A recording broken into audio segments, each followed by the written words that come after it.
2024 সালে যেমন নতুন করে গণতন্ত্র পেলাম, নতুন করে স্বাধীনতা পেলাম, আমার জানা মতে বাংলাদেশের মধ্যে ওই দিন যেদিন শেখ হাসিনা পালিয়ে গেছে, শেখ হাসিনা পালিয়ে যাওয়ার পরে কমপক্ষে 60-70-80 জন লোক এই সাভারে মারা গেছে। 2 থানা হামলা করতে গিয়ে এর মধ্যে এই বেশিরভাগ লোক সেখানে শাহাদত বরণ করেছেন, শহীদ হয়েছেন। আমরা আস্তে আস্তে তালিকা করেছি, আমার কাছে 50 জনের উপর তালিকা এখন পর্যন্ত আছে। আরো খোঁজ নিয়ে আমরা তালিকা রেডি করছি, কারণ আমাদের কাছে একসময় সরকার জানতে চাবে, কারণ সরকারের পক্ষ থেকেও তাদেরকে কিছু দেওয়ার স্থায়ীভাবে ব্যবস্থা করা হচ্ছে। এবং যাদের এই শহীদের বিনিময়ে আজকে এরকম একটি নতুন করে গণতন্ত্রকে ফিরে পেলাম, নতুন করে দেশ স্বাধীন হলো, তাদের আত্মার মাগফিরাত কামনা করছি, তাদের পরিবারের প্রতি কৃতজ্ঞতা।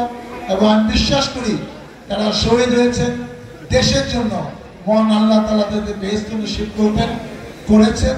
এবং যারা এখনো অসুস্থ আছেন, খুব শীঘ্রই তারা সুস্থ হয়ে বাড়িতে ফিরে যাবেন এবং স্বাভাবিক কাজকর্মে তারা অংশগ্রহণ করবেন। তাদের আত্মত্যাগ এই জাতি কোনোদিন ভুলবে না, এটা আমি বিশ্বাস করি। এবং আজকে ভালো লাগছে, অনেকদিন পর 15-16 বছর পর এই এলাকায় এসেছি। আপনার ধৈর্য ধরে দীর্ঘক্ষণ বসে আছেন আমাদের কিছু কথা শোনার জন্য। আজকে দেখেন এখানে অনেকে আছেন যে আপনার মামলা খেয়েছেন, অনেকে আছেন যে একাধিকবার জেলে গেছেন, এবং আমাদের এখানে মঞ্চে বসে আছে কারোর নামে মামলা নাই, এরকম একজন লোক খুঁজে পাওয়া যাবে না। আমি জানি না আমার থেকে বেশি মামলা আছে কিনা। আমার মামলা সাভারের মধ্যে হাইস্ট হলো বাংলাদেশে, অনেক শত শত মামলা হয়েছে। আমার নামে মাত্র 53টি মামলা এখনো আছে। আমি 3 বার জেল কেটেছি, এবং ভাগ্যে কি আছে এখনো জানি না।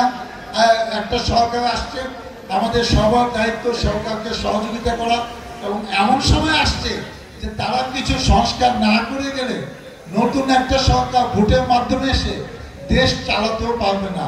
এবং আমরাও চাই কিছু বিচার আচার, যারা জালিম সরকারের কিছু বিচার আচার তারা শাস্তি দিয়ে যান, এটা আমিও একজন নেতা হিসেবে আশা করি। কারণ বিএনপি এটা চলমান, দেখছেন মামলা বন্যা বয়ে গেছে। শেখ হাসিনার নামে কিন্তু অলরেডি 200 বেশি মামলা হয়ে গেছে।